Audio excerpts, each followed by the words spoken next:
प्यारे बच्चों, एनएमएमएस में हमारा तार्किक योग्यता से संबंधित टॉपिक है वो चला हुआ है और तार्किक योग्यता में आज हम लेकर आए हैं बैठने के क्रम और दिशा पर आधारित प्रश्न अर्थात seating arrangement and side based questions.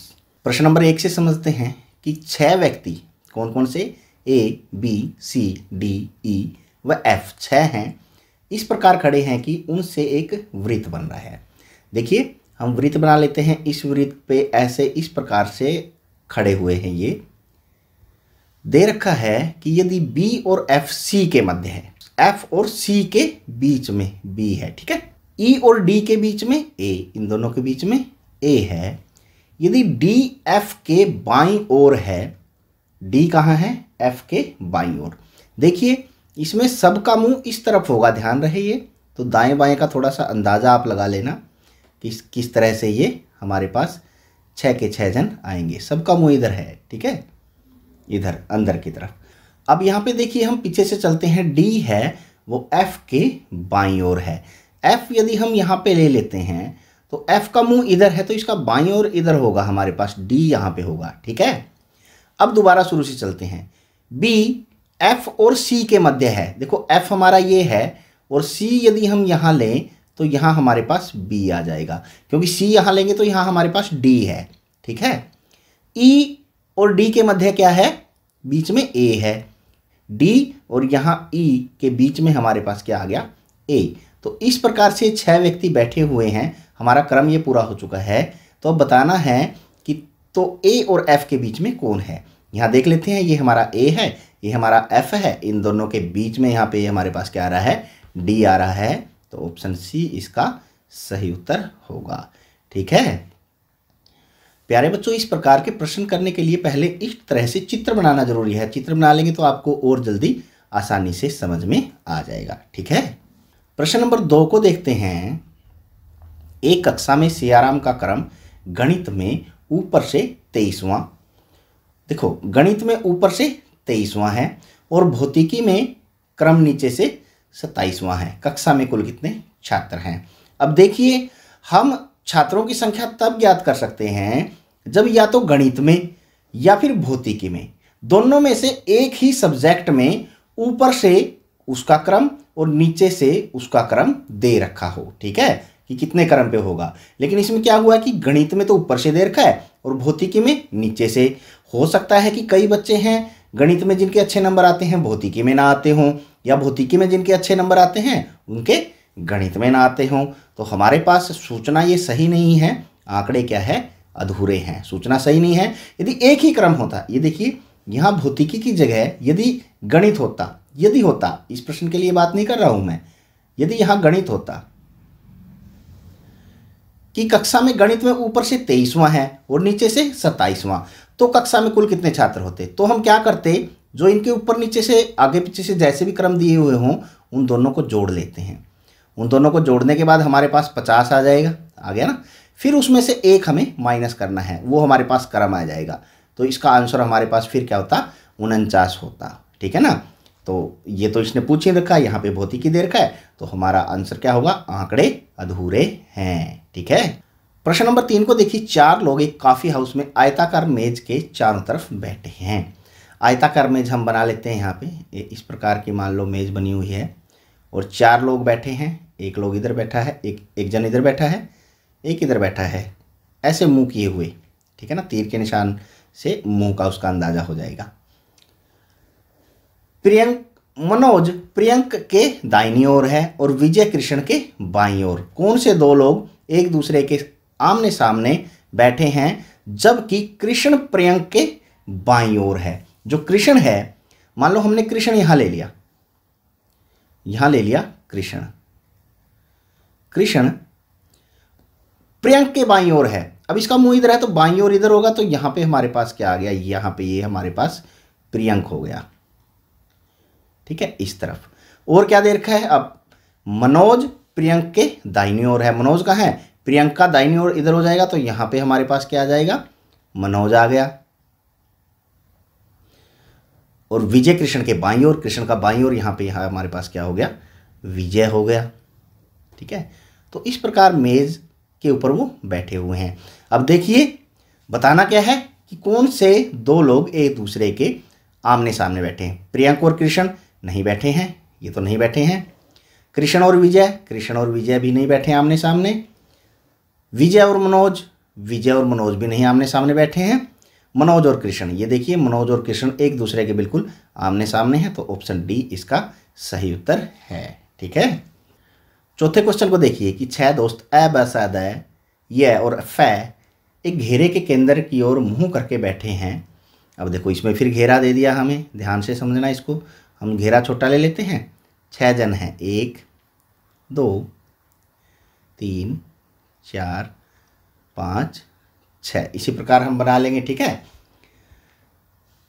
ए फ के बाईं ओर दूसरा है। ए क्या है? फ के बाईं ओर दूसरा।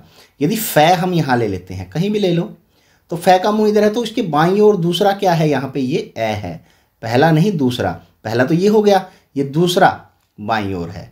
ब स और द के बीच में बैठा है। ब कहाँ बैठा है? देखो 3 तो हमारे पास यहीं बचे हुए हैं, तो हमें यहाँ पे इसको लेना पड़ेगा। ब किसके बीच में? स और द के बीच में, तो यहाँ तो ब आ गया हमारे पास, और क्या आ गया?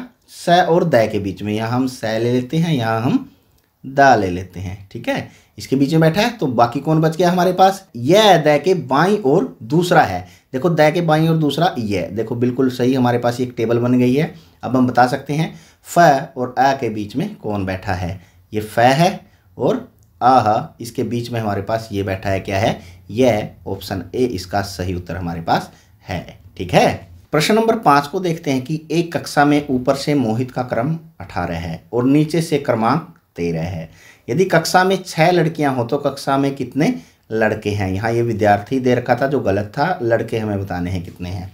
सबसे पहले तो मोहित का क्रम यदि दे रखा है ऊपर से और नीचे से, हमने पीछे बताया था, तो पहले हम क्या करेंगे? इन दोनों को जोड़ लेंगे। जो ऊपर से और नीचे का क्रम दे रखा है 18 और 13 हमारे पास कितने हो गए? 31, और उसमें से 1 घटाएंगे तो कुल विद्यार्थी हमारे पास आ जाएंगे। कुल विद्यार्थी कितने हो गए?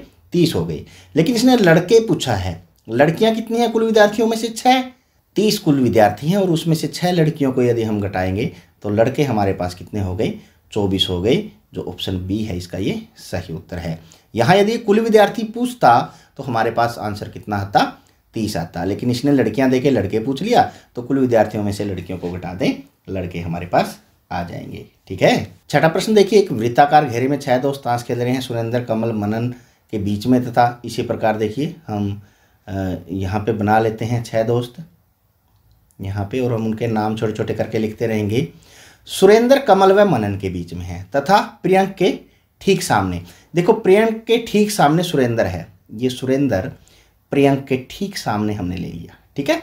और सुरेंद्र क्या कह रहा है? वो कमल और मनन के बीच में है, तो कमल और मनन के बीच में सुरेंद्र है, तो यहाँ हम कमल ले लेते हैं, के फॉर कमल और एम फॉर मनन। ठीक है। इनके बीच में हमारे पास आ गया।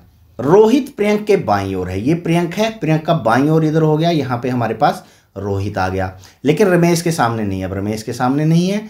और कमल सुरेंद्र के दाईं ओर है, कमल सुरेंद्र के दाईं ओर ये आ रहा है हमारे पास इधर। ठीक है ना, ये तो हमने पहले ही ले लिया। बताओ रमेश कहाँ है? यहाँ रमेश है, ये रमेश है। ठीक है, आर्यम से रमेश लिखते हैं।